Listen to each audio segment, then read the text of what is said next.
नमस्कार, R7 भारत देख रहे हैं आप और मैं हूं आपके साथ जावेद अली। R7 भारत पर ऑपरेशन बेनकाब लगातार जारी है और ऑपरेशन बेनकाब के जरिए लगातार हम गांव में पहुंचकर पड़ताल करते हैं, ग्राम प्रधानों से बातचीत करते हैं और जानने की कोशिश करते हैं कि आखिर उन्होंने अपनी जनता के लिए कितना विकास किया, कितना कामकाज किया। लेकिन आज जो हमारी मौजूदगी है वो बदायूं जिले के बिलसी क्षेत्र के और बिलसी ब्लॉक के नगला तरव में है। नगला तरव के हमारे प्रधान सहयोगी भी हमारे पास बैठे हुए हैं, उनसे जानेंगे कि आपने अपने गांव में जनता के लिए कितना कामकाज किया, कितने नाले बनवाए, कितने शीशी रोड बनवाए। हालांकि जब हमने नगला तरव गांव का जायजा लिया तो काफ़ी ग्रामीणों से बात की तो वो अपने ग्राम प्रधान को लेकर खुश नजर आए। उन्होंने ग्राम प्रधान की तारीफ करते हुए कहा कि हमारा पहला ऐसा गाँव है जहाँ पर सफाई की व्यवस्था चुस्त और दुरुस्त रहती है, शौचालय भी वहाँ दिए गए हैं, लोगों को आवासों का भी वितरण कराया गया है। इसके अलावा चाहे वृद्धा पेंशन हो या आपको बता दें जो विधवा पेंशन है वो भी मुहैया कराई गई है। प्रधान जी का रुख करेंगे। सुशील जी, सबसे पहले स्वागत है आपका R7 भारत पर। स्वागत है। आप ये बताइए सुशील जी, आपका जो नगला तरव गाँव है, हालांकि हमने ग्रामीणों से जायजा लिया, वो काफ़ी तारीफ करते हुए आपकी नजर आए और ये कहते हुए नजर आए कि उच्च स्तर पर हमारे गाँव में काम कराए गए हैं, सारी सुविधाएं, सारी योजनाओं से हमें लाभान्वित किया गया है, सारी योजनाओं का हमें लाभ मिला है। मैं चाहूँगा आप हमारे दर्शकों को खुद अपनी जुबानी बताएं क्या क्या काम किस किस तरीके से कराए गए। मैंने कराए हैं। मेरा पिछली बार मैंने आदर्श गांव में अपने गांव को चुनवाया था। आदर्श गांव जी, उसमें 100 मीटर मुझे नाला मिला सरकार की तरफ से जी। 30 सोलर लाइटें मिली सरकार की तरफ से, माननीय मोदी जी की तरफ से। और जहां तक विकास की बात है, ग्राम नीति से मैंने 300 मीटर सीसी अभी कराई है जी, 200 मीटर इंटरलॉकिंग कराई है और उसी का एक राजस्व ग्राम फतेहंगला है, उसमें 100 मीटर सीसी कराई है। अंत्येष्टि स्थल ग्राम निधि से बनवाया है, जो गरीब लोग कचरा फचरा नहीं ले जा पाते थे। मतलब शमशान घाट की भी सुविधा है। हाँ, ये बहुत महत्वपूर्ण हो जाता है एक ग्राम प्रधान के द्वारा। जो लोग ऐसे लोग जो बिल्कुल गरीब तबके के होते हैं या फिर जिनका खाने पीने की व्यवस्था नहीं होती, बहुत ज़्यादा गरीब हैं और उनके घर में अगर किसी तरह की ट्रेजेडी, कोई हादसा हो जाता है, कोई मृत्यु हो जाती है तो वो शमशान घाट तक अपने परिवार के सदस्य को नहीं ले जा पाते। वो सुविधा यहाँ के ग्राम प्रधान ने इन लोगों को दी है, तमाम जो समस्याएं उन्हें दूर करते हुए।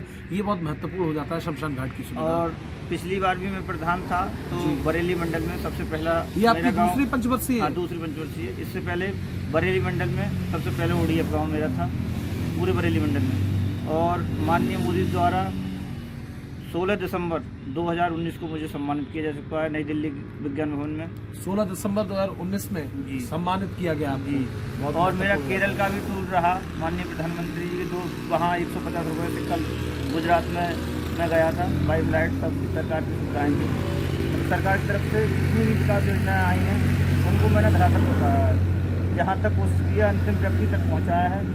और जो योजनाएँ करीब 50-55 वृद्धा पेंशन भी बनवाई हैं और 60-65 विधवा पेंशन भी बनवाई है। जो जहाँ तक आवास कितने दिए गए? आवास दिए गए पिछली पंचवर्षीय में बने हैं 32 और इस पंचवर्षीय में बने हैं 21।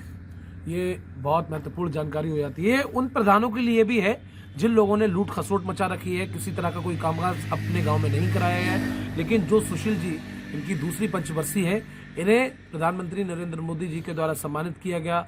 इसके अलावा ये बहुत महत्वपूर्ण हो जाता है एक आम व्यक्ति के लिए। हालांकि ये ज़मीनी स्तर से जुड़े हुए इंसान हैं, जो ज़मीनी स्तर से जुड़े हुए व्यक्ति हैं जिन्हें सम्मानित किया गया। और इनका यही कहना है कि उच्च स्तर पर इन्होंने अपनी जनता के लिए काम किया है और लगातार काम कर रहे हैं। सुशील जी, 1 साल का समय बताएं, इस 1 साल के समय में आप अपनी जनता के लिए और क्या कुछ करने जा रहे हैं? और माननीय मोदी जी की तरफ से जो पानी की टंकी की व्यवस्था थी वो सबसे पहले मुझे ही मिली जिले में।